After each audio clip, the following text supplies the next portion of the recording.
So hello everyone, and welcome back to Strategic Command World War 1. And this one is once more a recorded episode.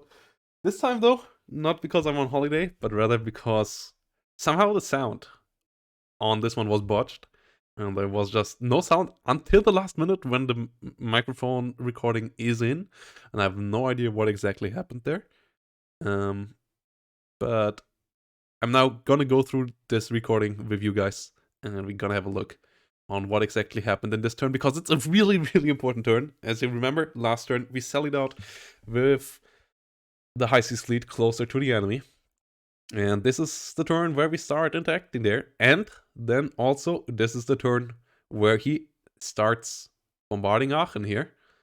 And is going to try to take Aachen from us. And as you can see, he will be able to do so. There's a lot of artillery is coming in, so the Western Front is in action again. Yep, our submarines here getting hunted, dealing some damage in the Mediterranean. Or in Mesopotamia, rather. We're getting pushed back a bit. We're dealing a bit of damage back though, and they are retreating a bit in Poland. Riga still holding though, and he is destroying another unit of ours, but he loses quite a couple of units there. So that is not too terrible.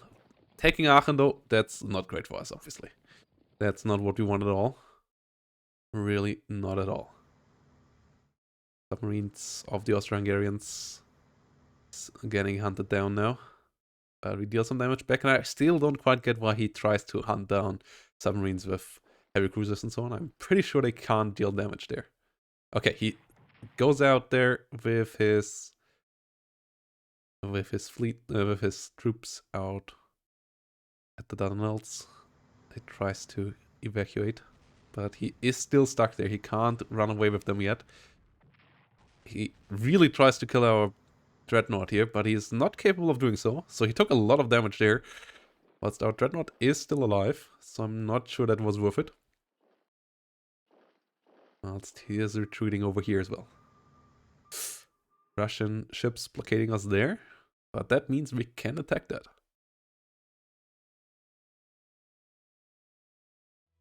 So yeah, really, really important turn. We get a light cruiser. Gonna place that in the offense, and we get the next artillery piece with the Austro-Hungarians, meaning that Belgrade can soon be attacked. Reconnaissance, yeah, I still have to get better with that, doing it before I bombard.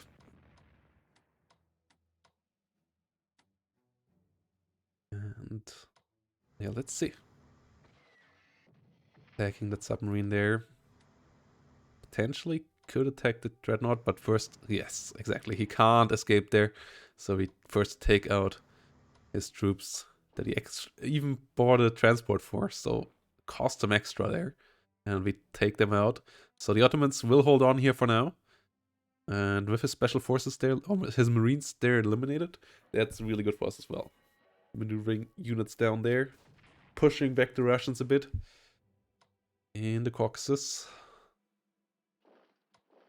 Still can't do anything there, but can bring the Ottomans up to Infantry Weapons 1, and that's really important.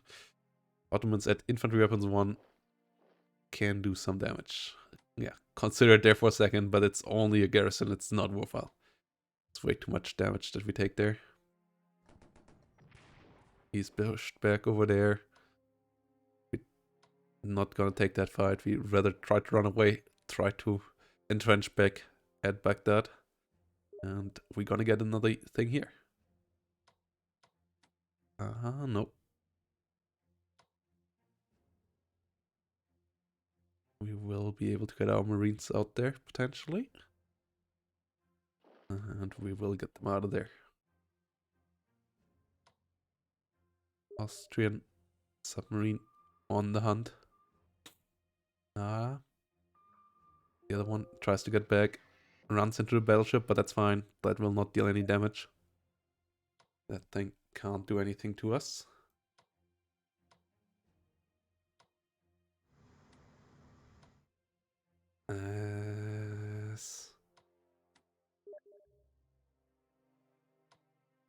I I got some messages at that point, I guess.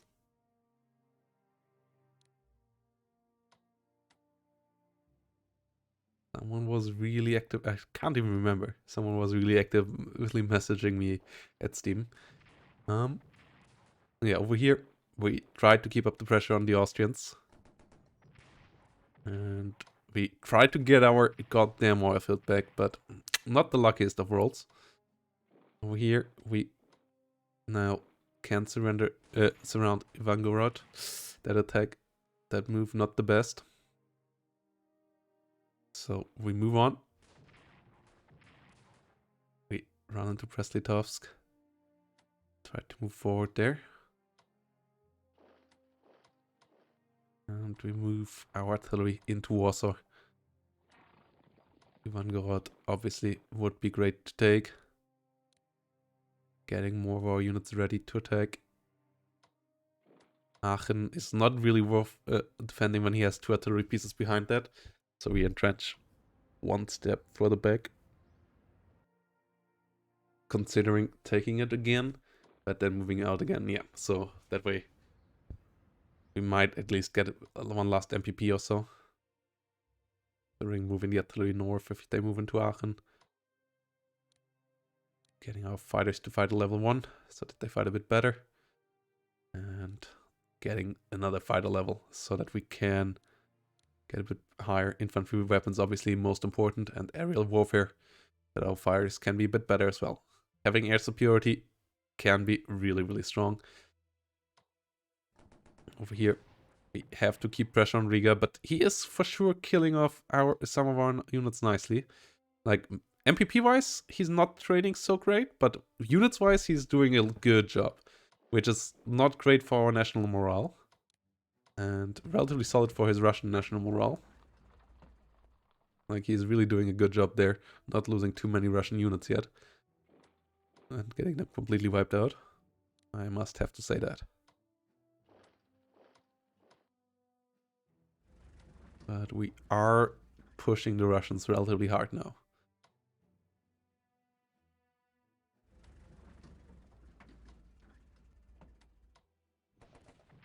And we keep the pressure up.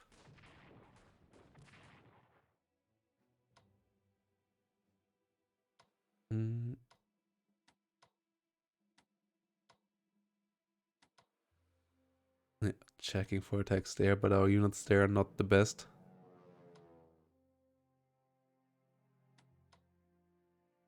The other one is just a garrison, so even a 1-3 there is not really worth it. We improve our units here. 0-3 though, that's worthwhile. Considering moving behind the enemy there.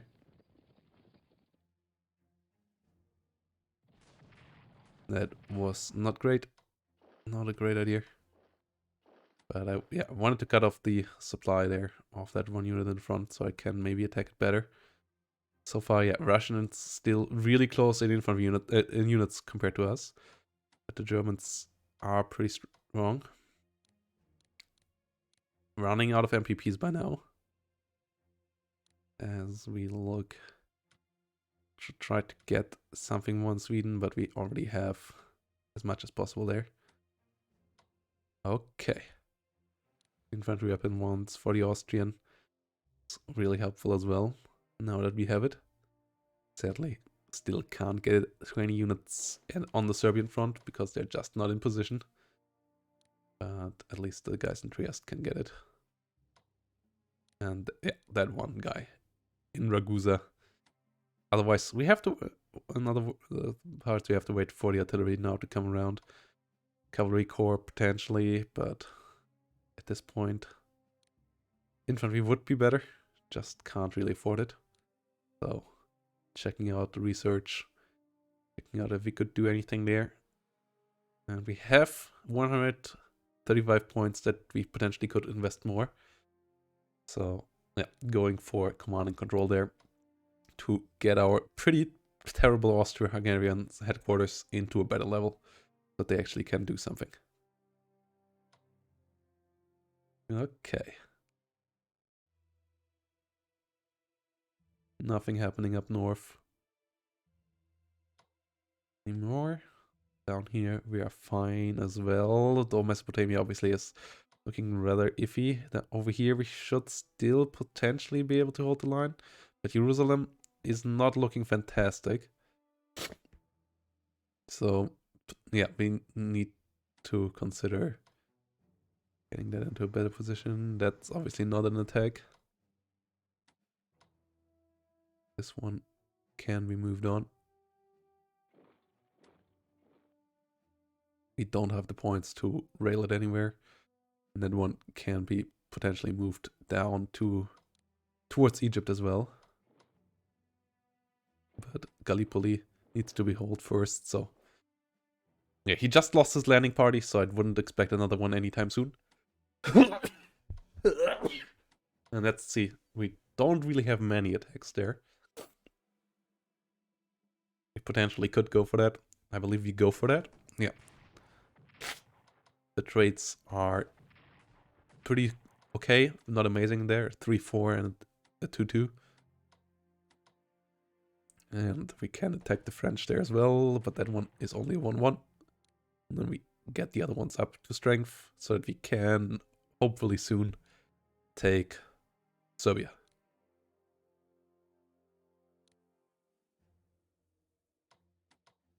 Nothing over here.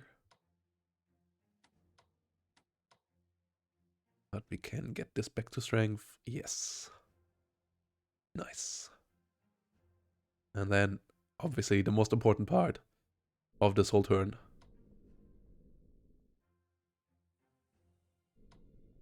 The moving out of the High Seas Fleet.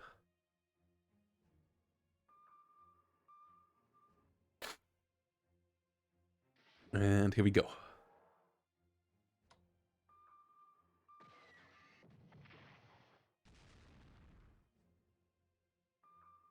Trying to hunt down the enemy. Finding the enemy dreadnought. Not getting a damage in it. Really frustrating. Getting some damage into the Diana, but only 1 damage as well. Not 2. Like a bit unlucky there on the rolls. Bit unlucky on the rolls. That submarine is supposed to go home.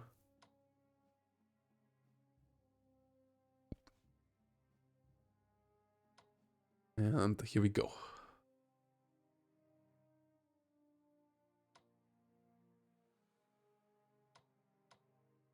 Checking first. We have the Bismarck.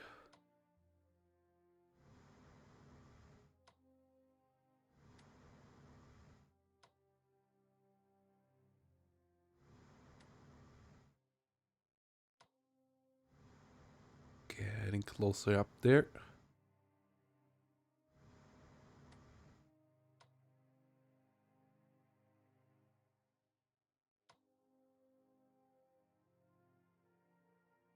And here we engage. And that was a super stupid move. As that was really, really terrible. At least now we know where another dreadnought of theirs is. But we decide to go for the other one. 4-6, as theirs is already damaged. And that was a really good hit. So we tried to follow it up, but there is another dreadnought. And there we trade badly. So we move on with another one. We move in with another one. We can take out the one we just ran into though. We take only 2 damage. So that was a really good one. We take out the second one. And we don't take any damage back.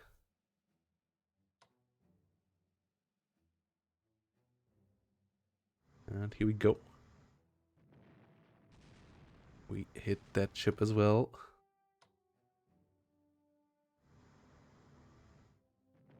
Starting to hunt down another light cruiser. So yeah, for the first engagements, one of our dreadnoughts there down to 4 hit points. Not great, but 2 enemy dreadnoughts are instantly sunk. That is fantastic. Let's remove around the enemy. and try to get it set up here.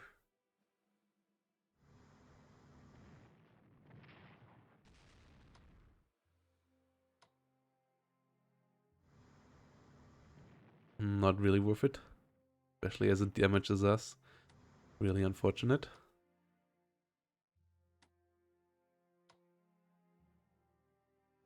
But our pre-dreadnoughts follow up.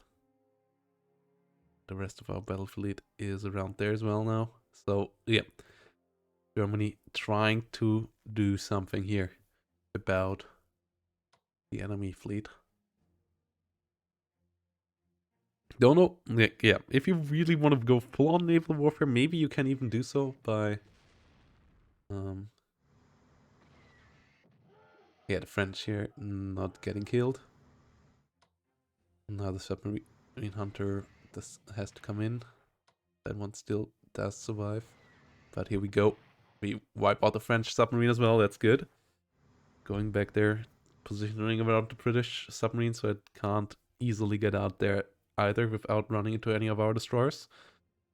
And then we have it around. Like, I wonder what you have to give up to really afford a dreadnought, and how, like, if you go up for more naval weaponry and so on. With the statistics being so open, I don't believe it's really viable, because the enemy should be able to react. But maybe if you go for naval weaponry and the British don't, might be even better than what we did here. You might actually be even able to win that naval fight. Navals in this, I'm still really not sure what the supposed to do strategy of the Germans is. I wanted to do something here, so I went out, but this is obviously really, really risky. Really, really risky, yeah. Showing you that we dealt some damage there. So far, this turn was relatively worthwhile. Did kill 3 UK ships, 2 dreadnoughts sunk in this turn. So that is pretty good. 2 dreadnoughts. And now the big question is, what will the enemy do to us? As I'm talking here about all the ships around and what might come around. And yeah, that was a bit unfortunate that we ran in there. The other submarine down there still trying to go for national morale objectives. And yeah, we tried to break the blockade a bit, whilst also hitting the enemy more. Now in Fez we can move towards Rabat. Let's see if there's anything in there. Nope. No, nothing in Morocco's capital. That is good. That is really good. And then we move on, moving around here a bit with our units.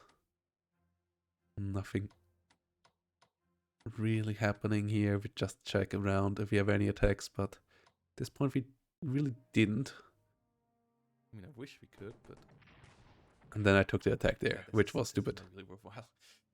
And then here's my sound back. No, it's really not. Considering disengaging here. For some reason, the sound was back at this point. Branching then back here. Yeah, we do that. And we need to get more units in there. And not having the railroad only being built up to here is a problem. But that said, let's end it here and see what we get. Unrestricted naval warfare is great. USA protests that though. And Town Raider still on there. Blockade imports to the Germany in the North Sea are still happening. Advanced subs 1. Advanced trench warfare 1, 2. Yeah, that would have been nice last turn to protect Aachen. But it is what it is. And we get 505 this turn. Our captured territory in the east helps us out with this. So, yeah. See you next time, guys. This was a successful turn on the seas. Land warfare still not so great, but we're getting there. We are getting there. So see you next turn. So yeah, see you next time, guys. Thanks for watching. And leave a comment if you want to see more of this. And a like helps out the series a lot as well. So bye-bye. Have a great day.